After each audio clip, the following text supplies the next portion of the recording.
to me, when it comes to like the music and like pop culture, like I felt God tell me, hey, you need to remove these songs from your playlist. This is not doing me good. Yeah. And every time this song comes on, it just feels like this ain't right. Hey, what's up, friends? Welcome to another episode of the Radical Middle Podcast. I'm your host, Tommy Nixon, and we talk about the things leaders should be talking about. And so, of course, I'm here again, right, with the Cruzes. I got Vanessa and Joseph Adam Cruz. And if you haven't checked him out, man, where can people find your music at? Yeah, they can find my music at Adam Cruz or on my Instagram, Joseph Adam Cruz, and all the links are in the bio. Yeah, man. So I get to hang with this couple again, man, and they're blessing the studio with their presence. Here's the question today that we're going to wrestle with. The tension of in the radical middle is this whole idea of the secular versus the sacred, right? Yeah. Now, for me, I've always walked in that line because I've always been like, no, you got to be in the world, you know, and people are like, but not of it. And you know, I've struggled in some of that being of it, you know, but and then I learned too, and you guys both grew up in Spanish church, right? Yeah. Yeah. So I learned too, like the huge part about the secular versus sacred in the Spanish church, even because I remember, you know, we're running solidarity and I brought in the Spanish speaking church into the neighborhood because I wanted people to be a part of the church. And the pastor would not let us show movies on the TVs, even though those were our TVs. It's because they used them for church on Sunday. And if you showed secular movies on the TV screen, and then you also used it for sacred songs, like that was wrong. Yeah. You know what I mean? Yeah. And so I'm like, that seems weird to me. On the other side of that, it's also weird to me when we were talking earlier, like if, like I remember that when WAP came out, you know, and I remember there's some, you know, more progressive Christians, but they're like defending it. You know what I mean? Like, no, this is really good, and this is like female empowerment, and I was just like, what? Like, right. Okay, but that seems a little, you know what I mean? So I don't know, for you guys, for me, I struggle a little bit with it because I think about the shows that I watch or the music that I've listened to, and I'm like, there are different times in my life where I felt like convicted, and I'm like, all right, I'm going to fast from that stuff. Mm-hmm. But then if you don't know anything that's going on, then you can't really relate and connect with anybody. Mm-hmm. You feel me? Right. So, yeah, man. So where are you guys at with that? How sinful are you, I guess is what I'm asking. I know. Like, what's on your playlist? Well, you know, I think when I think about this conversation, you know, I think it started from like a story that I shared with you was, you know, I remember growing up in church. I was raised in church as a kid, and literally when I got, you know, one of my first like MP3 players, whatever, you know, you're talking about 100 songs, right? Yeah. You know, I remember being a kid and having the thought in my head saying, God, am I going to go to hell for liking a Miley Cyrus song? Talking about Hannah Montana days. Yeah. Talking about, you know, whatever, 7 Things I Hate About You. People don't even know that song, but if you're a true fan, you will. But like, but that was I was a kid. And so thinking about like getting introduced to God and being also introduced to music. Because for me as a kid, literally at the same time, this is what was happening in my life. Getting introduced to like going to church, like learning about who God was, but I also fell in love with music. So, you know, to me, I was being exposed to, you know, by my aunts and uncles, cousins to like hip hop, to, you know, pop music, whatever, like rock and roll, like all these different types of genres. But I'm also falling in love with God. So like I'm literally growing up and trying to wrestle with these two things and trying to figure out like, how does that connect to my faith and to my salvation? Because as a kid, I was like, I don't even know what that means. So yeah, I don't know. That's interesting that wrestling with like, does it connect with my salvation? Mm-hmm. Yeah. And what's funny for me, that's never been a part of it. Mm-hmm. Like for me, I don't feel like God's going to reject me because I listened to early Ice Cube. You know what I'm saying? Yeah. And there's this idea, a cousin of mine actually gave me this whole theological idea that like the difference between acceptance and approval, that like we're accepted. If you look towards the cross, you're accepted. And he uses that scripture when they talk about in the Old Testament when the people of Israel were getting bit by snakes, you know, in the wilderness, and then they made like this like pole with a snake on it. Hey, if you get bit, look at that; it'll save you. And that's actually what the medical. Oh, yeah. It's still made from that. Did you know that? No. I didn't know Yeah, that. yeah. That little snake. It's like, why is there a snake on for the medical? Yeah. That's why it's from that. And so really, like faith being accepted by God's easy. You just look towards, you know, and then in the New Testament it talks about Jesus being raised up like that, right? And so if you just look towards God and you're honest in that, and like, I think you'll save me, you're saved. Yeah. But approval is different. Approval's like, I don't approve. You're accepted, but I don't approve of what you're doing. Yeah. And that's kind of a big deal, right? Yeah. So for me, I was like, I never felt like it was a salvation thing. But I have been wrestling a lot with this idea of holiness. Yeah. And that's what's really difficult. And I think you were bringing up like Lecrae earlier. Yeah. Right? And then him and D1 went through something, right? Yeah. What was that? Yeah, so because Lecrae for the longest time, it's been years, and D1 too. His movement, these are movements that have been going on for years. Yeah, you know, they both have their own missions, and you know, Lecrae has had the staple, the coin, the term "ratchet and righteous." You know? So that was his whole thing, right? And then D1 has been for a long time. His heart has really been about holding hip hop accountable. Yeah. So that's where, you know, Lecrae's journey as an artist has literally been, you know, Christian hip hop artist, you know, wanting to break into the hip hop industry and, you know, essentially trying to exemplify what does it mean to be a Christian and a hip hop artist. Yeah. So that's where the whole, thing broke out of, you know, oh, I'm not a Christian rapper. I'm just a rapper, you know, who's Christian. So, you know, this whole dynamic, you know, and even recently Lecrae putting out like, you know, merch that was, I can quote Kendrick and Corinthians. And so there's this whole dynamic of, you know, you're involved in a hip hop culture, even just pop culture in general. But you're also a stout, strong believer in your faith. And so I think that's what's so interesting about this conversation is you have kind of like these two worlds going on and having kind of approaching it, I wouldn't say different, but I think this is why this conversation is so interesting because everyone is kind of coming with their own like personal perspective and values. And so, you know, it's just like a really like, kind of an interesting time, I would say, because the fact that they, even both those two people, like Lecrae and D1, kind of having this conversation is like trying to actually come to a place of understanding. Yeah, I mean that's the tension that we're in here because it's like I'm struggling right now with this idea of holiness being set apart but also say like redeeming the culture. Like there's a lot of things about urban culture that's not Christ-like. It's just like we talked about a couple of episodes ago with Lynn Marie. We talked about redemptive violence. Like redemptive violence is not Christ-like. That's hood. Like I'm ready to fight on a dime, like ready to throw hands, like that. That's not the way of Jesus. Like it's just not. Right. We all make room for that because we come from these certain environments or we're like whatever. Same way with our language, same way with what we watch, same way with what we listen to, like all that. And yet, what's the other side of that makes us uncomfortable? Do you know what I'm saying? Like, what is it on the other side of that where it's like we don't feel like, did we alienate ourselves from everybody else around us? Right. Because that's what some of that feels like. If you're kind of like a Christian sect that like, we're no electricity and we're just going to, it becomes more about like a defensive thing. Like, I don't want your evilness here. So I'm just going to protect this. Right. Which actually has some merit to it.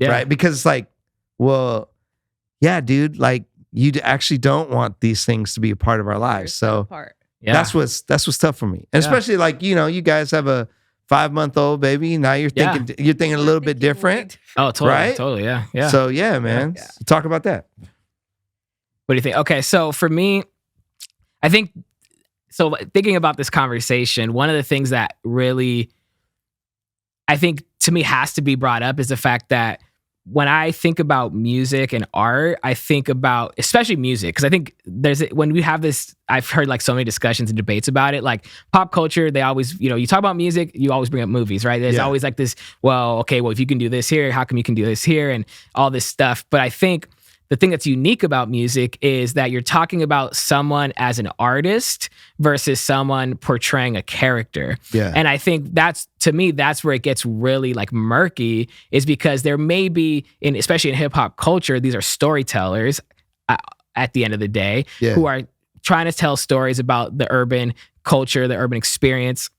And the problem where I think for Christians and for people of faith, when they talk about this idea of holiness, or talking about what is permissible or what is good, is like, to me, what I have had to wrestle with my entire life is like, okay, I can differentiate from a person who is telling a story and an experience and has kind of a message behind that, versus someone who is portraying a character who embodies evil things. And so that's where it gets really interesting, because you have kids who end up really loving a certain artist who isn't actually telling stories that are true. They're actually just portraying something that's really dark. And that is where I think this conversation really gets interesting, is because that's where, you start to ask yourself the question of like, well, what is this really doing for me listening to this type of music or this type of artist? Right. Did any of you guys grow up in charismatic spaces? Yeah. I had a one of our like Sunday class morning experiences. One of our pastors had us print out lyrics of hip hop songs or songs that we liked at the time, and literally walked us through how this is demonic, it's evil, and you should basically, delete all these songs from your playlist versus the throwing them in the fire, because we didn't have actual CDs as much. Okay, now you're hurting feelings, bro. That's literally what I went through. Like, I grew up with that, like, of feeling like we had to.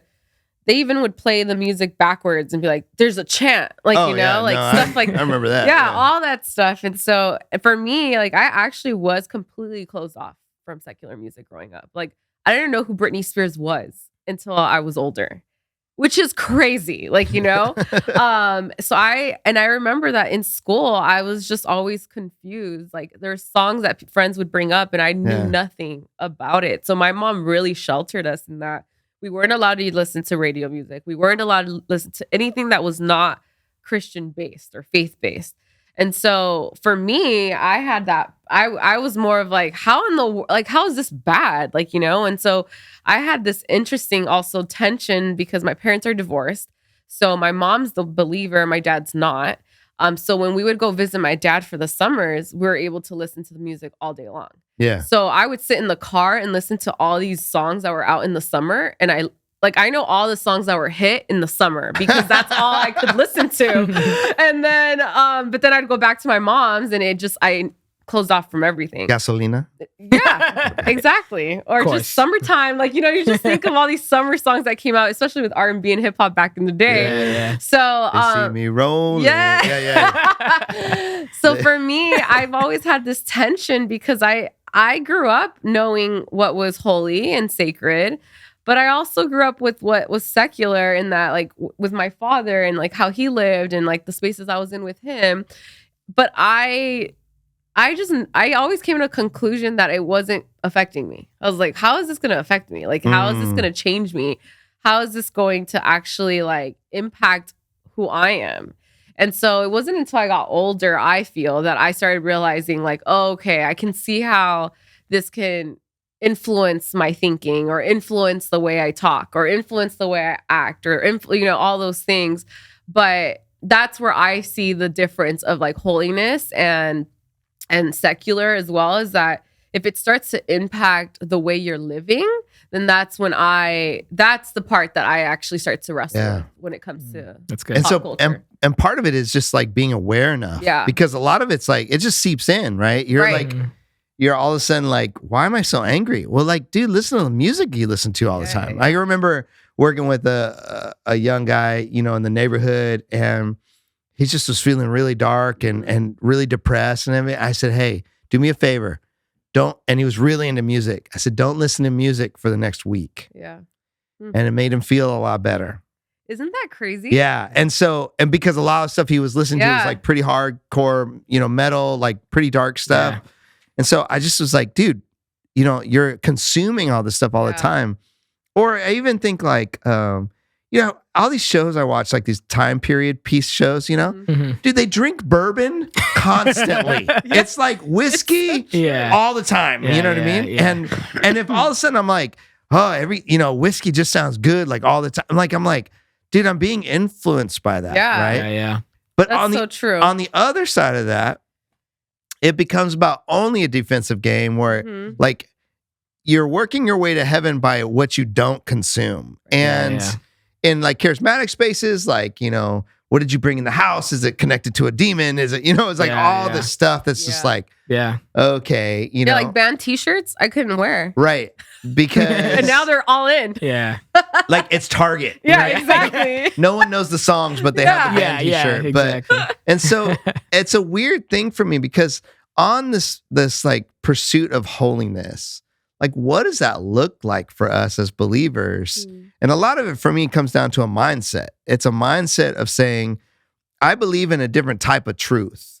And so I will react to the hard things of this world in a certain way, not influenced by the way, right, that we see on all the things. You know what I mean? Yeah, and that's where it comes from for me. No, it's good. And I think too, like, for some reason, like with this conversation, I think maybe because we're talking about, but I do think about like the youth, like the young people consuming music. And I think one of the things that I've never been a proponent of is like, I don't advocate for people to listen to certain artists or consume music that they don't feel comfortable listening to. But I also, on the flip side, I have been the person that I feel has also educated young people who are listening to the most popular hip hop album out right now and asking the questions of, well, this artist just referenced God in their song. And so is this person a Christian? And I've gotten that question and I've had to be the one, because I've also wrestled with that too. I'm like, man, Tupac says he prays, says, God don't judge me, whatever, all these things. I'm like,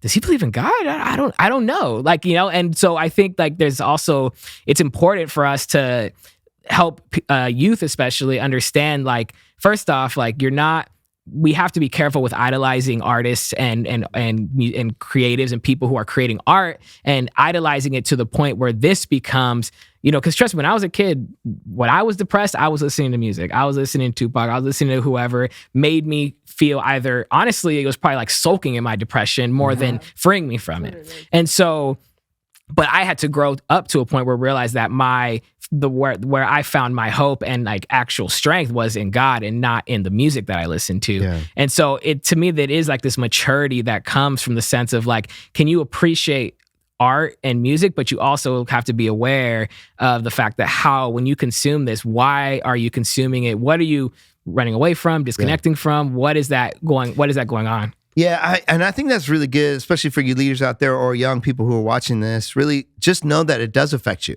Yeah, like it does shape you. Right. Like just if you're aware of that, and then you can be aware of your own emotions and feelings and connected to, right? Like when you're young too, like you can do a lot of stuff. Like people can do a lot of drugs. They could drink a lot of caffeine. They can eat all the junk, and it has a less of effect on them. Right. But as you get older, you recognize, oh, dude, this is really jacking me up, right? I feel shaky. I feel anxious. I have too much caffeine. I drank too much. Whatever the thing is, right? Dude, it's the same as consuming all this culture stuff. Like if you're angry all the time, if you're ready to pop off and smoke somebody, and like you're like, what am I listening to, right? What am I putting in? Like a lot of times I'm looking sideways at my wife. Like a lot of the shows she watches, there's always somebody cheating on somebody in these shows. And I'm always like, you gotta, stop watching this stuff. You know what I mean? Like I don't, so, and so there's just, it affects us. And I think it is good to say there is an enemy out there that wants to shape and kill, steal, destroy, is looking for ways, right? Yeah. The other thing too is you get desensitized to what you consume. Absolutely. Right? Yeah. Well, the flip side of this conversation is also like social media content. Yeah. Like I listen to, someone, really famous, like broadcaster, and he talks about like when there's been like really violent things going on social media, he's like, I stopped looking. He's like, I don't need to see that video. I know the story. I don't need to see it. Right. And I think, and for me, like I took that to heart. I'm like, there's so many things that happen. I'm like, yeah, I don't need to see what actually happened because I know that that's going to impact me in a way that like I just will never get that image out of my head.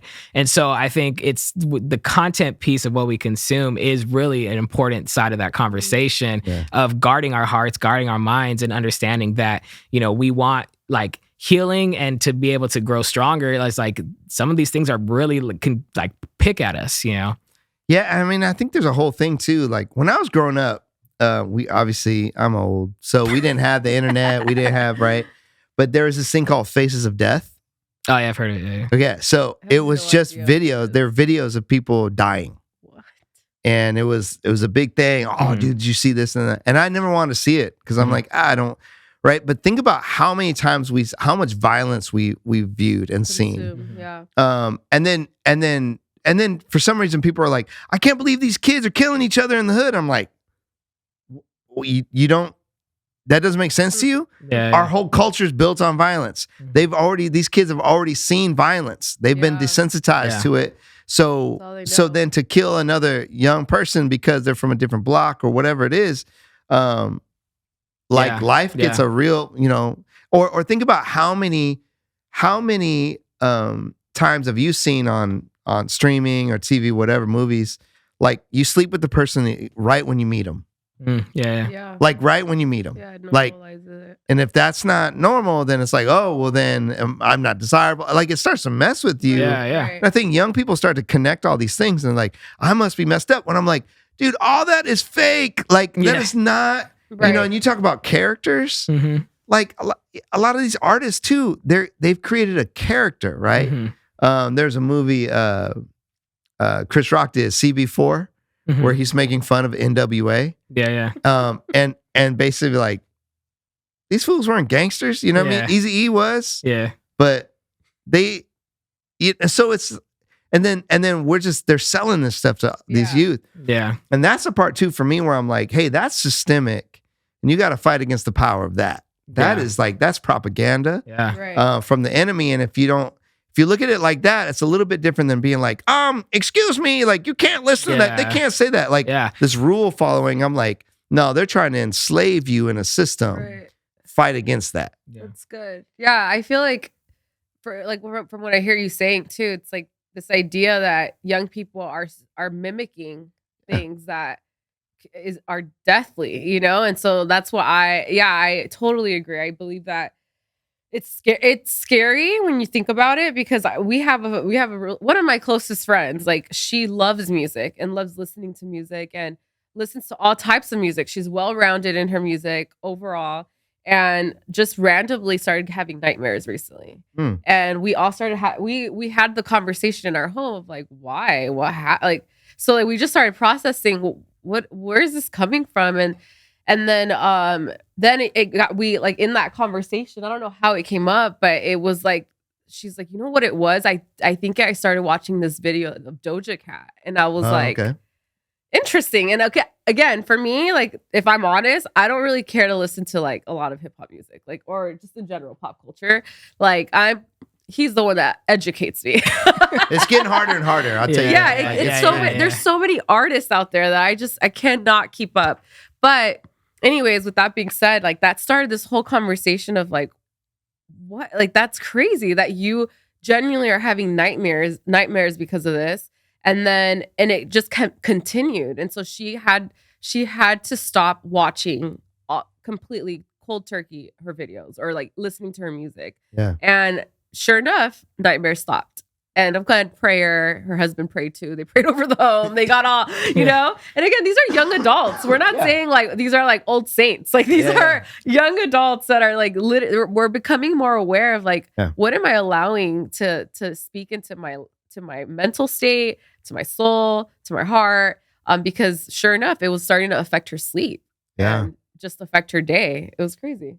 Yeah. What's weird, even on like socials, you'll see like the younger generation coming up where they're like almost normalizing like sleep paralysis. Yes. You know what I mean? And like Yeah. the demons sitting on your chest and stuff. Yeah. And like, dude, that stuff's crazy, but I'm like, yeah. Dude, that's real. It's and real. what is it that you're letting into your life? Right. You know what Yeah. I mean? Yeah.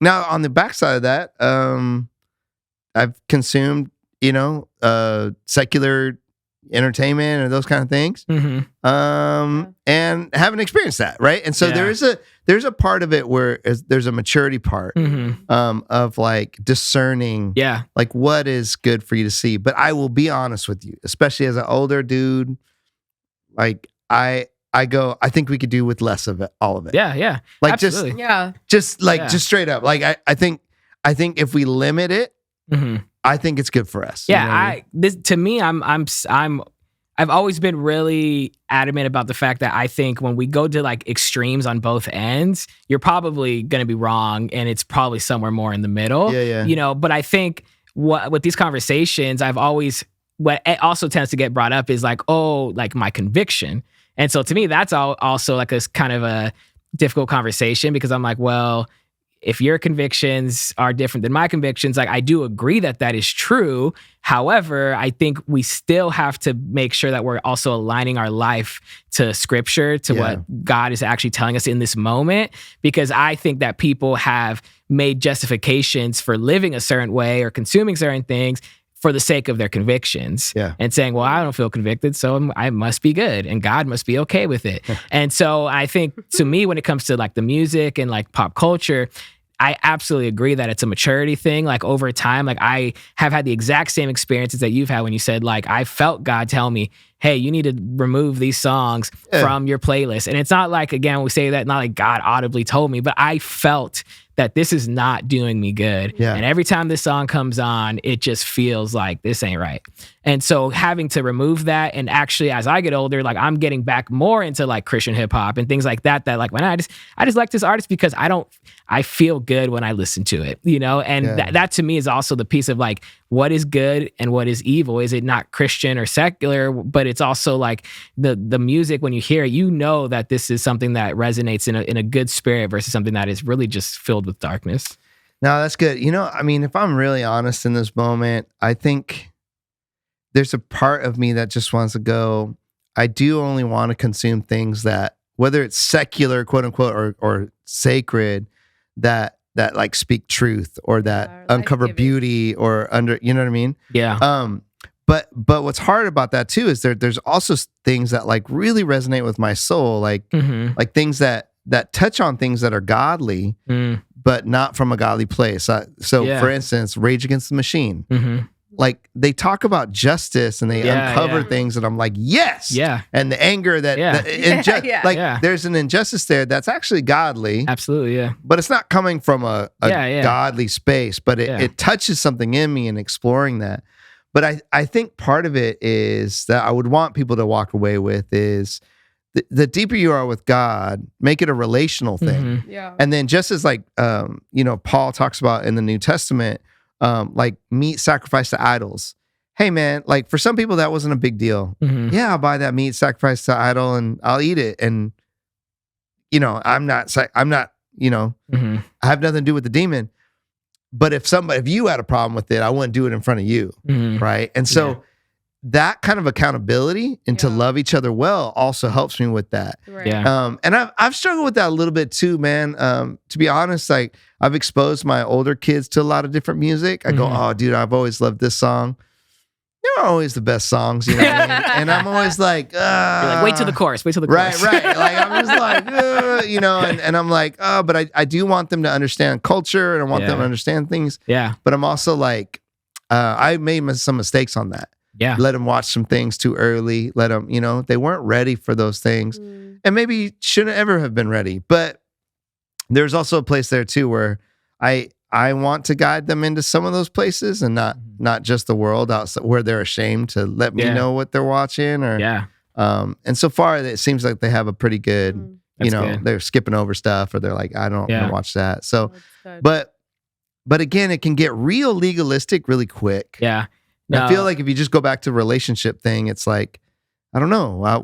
You think God Yeah. would Well, I approve of think I that. love what you said though about the example of justice, because to me that is exactly where I find interesting moments with music. Like Yeah. I was gonna say, when we listened, like my favorite artist is J. Cole. Like I introduced her to J. Cole, but do you remember My favorite artist. So annoying. But do you remember like the moments where we've listened to a song and you kind of say like, yeah, this guy has to believe in God, or this guy's a social worker. This guy, like, because he understands. Yeah, he understands the pain. He's a conscious rapper, so I think that's what I love about him, and so that's what I've always told Joseph. Like, to me, when something reveals something that is godly, I'm attracted to it. Yeah, so I've learned to listen to like music that I genuinely do like, but I can't listen to trap music. Like to me, that just feels very like, oh, how is this helpful? How is this empowering? Like, it's not like, so it's this tension. It can, and I agree, it can become very legalistic. And so that's where I've had to learn, okay, yeah, it's a relationship thing. But I also think this generation, what's interesting about them is that they're really good at cutting things out that aren't good for them. Yeah. Like, they're really good at that. Like, that's except for vape, but yeah. Oh, oh gosh. We can't go there. Vaping. All that to say though is that they're really like this whole movement of like what's good for me. Like, if you're not good for me, I'm cutting you out of my life. Like, I'm trying to be like healthy and like, holistic and like whatever's good for me. And so I think we shouldn't be afraid to actually challenge young people to cut things out that aren't going to be good for their soul, because I think that they'd be willing to actually do that. It's just having those conversations. Yeah, I think it's that's why I think it's to me, like, I'm really big on, like, I think they need to be educated. Like, it's at the end of the day, art is godly. God is a creative. God create, like, to music, like movies, all these things are beautiful. Like when we see a great movie, cinematography, whatever, like it is moving. There's a reason why as humans we're connected to it. And I just think that there's pieces of it that we also do have to be sober minded about. And so I do it to myself all the time. I'm like, I'll listen to, like, I love listening to new music, and I'll listen to an album and I'll be like, I want to have one good song that I can add to my playlist. And I'm like, I just can't. I think any of this is going to be good for me, like, long term. And so, like, but that takes a maturity to get to a place where I've learned I love art, I love music, I love creativity. I can consume what I feel is ultimately going to not put me in a position where spiritually I just don't feel like it does not do me well. Yeah. No, that's so good, man. Well, for those of you guys who are out there watching Radical Middle, as we wrestle with the tension of the secular and the sacred, I feel like where we got to was really it's a relational maturity thing. As you engage with God, and the deeper you go with God, the more that you can engage with, is this something I should be consuming or not? And we would encourage you, like, listen to what the Holy Spirit tells you on that, and start to cut some of that stuff out of your life. And then also the relational piece of, how are you consuming those things in front of others? You know what I mean? And where are they at? Is that going to be good for them? And so hopefully this has been a good conversation for you guys, man. Thank you guys for hanging with me and doing this, man. And so we'll see you guys on the next Radical Middle. Peace.